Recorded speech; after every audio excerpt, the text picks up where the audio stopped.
मित्रों, आज भारत सरकार ने अंतर्राष्ट्रीय स्तर पर एक महत्वपूर्ण कामयाबी हासिल की है। हाल ही में पहलगांव में दुर्दांत आतंकवादी हमले के लिए मुख्य आरोपी संगठन द टेररिस्ट फ्रंट TRF, जो कि एक प्रकार से कई बड़े आतंकी संगठनों का प्रॉक्सी माना जाता है, उसे आज अमेरिका ने आतंकवादी संगठन के रूप में घोषित करके प्रतिबंध लगा दिया है।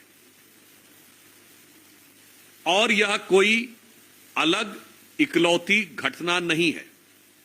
इससे पूर्व अभी क्वाड की समिट में आतंकवाद और पहलगांव हमले के बारे में विधिवत प्रस्ताव में स्थान मिला। इससे पूर्व भी प्रधानमंत्री श्री नरेंद्र मोदी जी के नेतृत्व में हमारी सरकार ने कई कूटनीतिक सफलताएं आतंकवाद के संदर्भ में हासिल की हैं।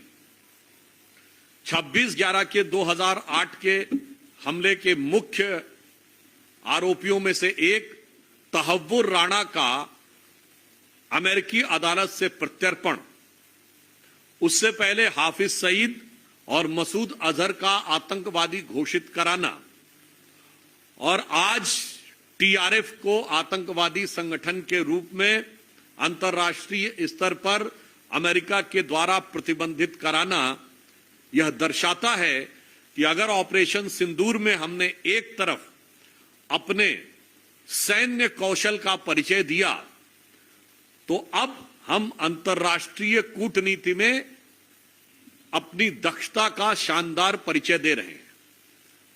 Under the able leadership of Prime Minister Shri Narendra Modi, during the Operation Sindoor, India has proven its military excellence, and now with today's decision of US designating TRF as a terrorist organization, it is proving the diplomatic competence of Modi government.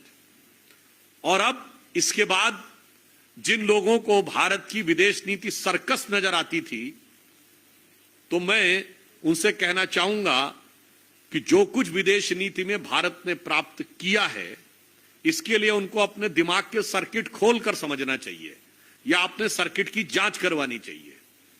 यह बात मैं विनम्रता और दृढ़ता से कह रहा हूं। हम रशिया से S-400 प्राप्त करने वाले देश बने डिस्पाइट द फैक्ट कि हम क्वाड के मेंबर हैं।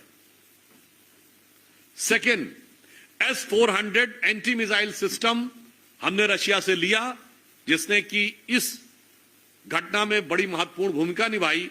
इसके बावजूद अमेरिका ने हम पर प्रतिबंध नहीं लगाया। पॉइंट नंबर 3, प्रतिबंध नहीं लगा वो तो अलग है, हमें प्रीडेटर ड्रोन देने का कॉन्ट्रैक्ट किया जो नेटो के अलावा किसी देश को नहीं दिया। तो we are the only country in the world which has got S-400 anti-missile system from Russia and Predator drone from America. और वैसे जिन लोगों की अभी भी हमदर्दी पड़ोसी मुल्क के साथ रहती है, तो मैं बताना चाहता हूं, प्रीडेटर ड्रोन बनाने वाली जो कंपनी है जनरल डायनेमिक्स, उसके भी जो CEO हैं एक भारतीय मूल के व्यक्ति हैं, विवेक लाल। हमने ऐसे ऐसे लोग दिए हैं, सत्य नडेला, सुंदर पिचाई, इंदिरा नोई, और पड़ोसी मुल्क वालों में लश्कर तैयबा और जैश ए मोहम्मद जैसे और अलकायदा के चीफ पाए जाते हैं। यह दर्शाता है कि भारत ने किस दक्षता के साथ काम किया। ब्रिक्स सम्मेलन में प्रधानमंत्री श्री नरेंद्र मोदी जी की उपस्थिति में जिस प्रकार आतंकवाद को लेकर प्रस्ताव पारित हुआ, ये एक बार फिर अंतर्राष्ट्रीय स्तर पर भारत की कूटनीतिक दक्षता और मोदी जी के नेतृत्व में सहज स्वीकार्यता का प्रमाण है। We are the only country in the world which is a member of BRICS also, which is a member of Quad also. मगर मेरा मानना है इस कूटनीतिक दक्षता को शायद वो लोग नहीं समझ पाते जो कि विदेश में सबसे ज्यादा घूमते हैं और विदेश नीति की सबसे कम समझ रखते हैं।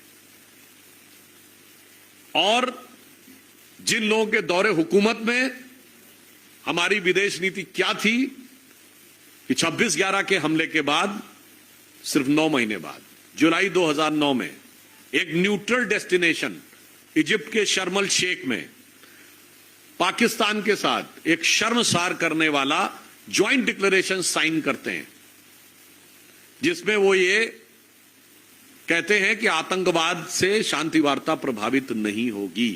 हमने स्पष्ट किया है आतंकवाद के साथ शांति वार्ता नहीं होगी, और पिछले 11 वर्ष भारत के इतिहास के इकलौते 11 वर्ष में हमने कोई औपचारिक द्विपक्षीय वार्ता पाकिस्तान से नहीं की। इसलिए मैं यह कहना चाहता हूं, आज की जो हमारी सफलता है यह हर भारतवासी के लिए एक गर्व का विषय है, हमारे सैनिकों के लिए और सैन्य बलों के लिए बहुत संतोष का विषय है, परंतु हमारे विघ्न संतोषी विपक्षियों के लिए निश्चित रूप से यह एक चिंता का विषय है। और जिसे वो सर्कस समझते थे, मुझे लगता है वो सर्कस में उनकी क्या भूमिका है ये कोई बेहतर समझ सकता है। मैं सिर्फ इतना कहना चाहूंगा कि विपक्ष के रूप में जितना गैर जिम्मेदाराना विपक्ष भारत ने इस समय देखा है, ऐसा पूर्व में कभी नहीं दिखाई पड़ा। जितनी सक्षम और दक्ष विदेश नीति अभी देखी है वो भारत के इतिहास में अभूतपूर्व है, और जितना गैर जिम्मेदार विपक्ष हमने इस समय देखा है वह भी भारत के इतिहास में अभूतपूर्व है। इसलिए मैं पार्टी की तरफ से और संपूर्ण देशवासियों की तरफ से भारत सरकार को और प्रधानमंत्री श्री नरेंद्र मोदी जी को और विदेश मंत्री जयशंकर जी को इस महत्वपूर्ण कूटनीतिक उपलब्धि के लिए बधाई देता हूं। और मैं कांग्रेस पार्टी से स्पष्ट रूप से पूछना चाहता हूं कि अंतर्राष्ट्रीय आतंकवादियों के आगे शांति के कबूतर उड़ाने वाले और साष्टांग दंडवत करने वाले लोग अब ये बताएं कि उनके दिमाग का सर्किट इसे सर्कस कह रहा है या एक शानदार उपलब्धि कह रहा है। धन्यवाद।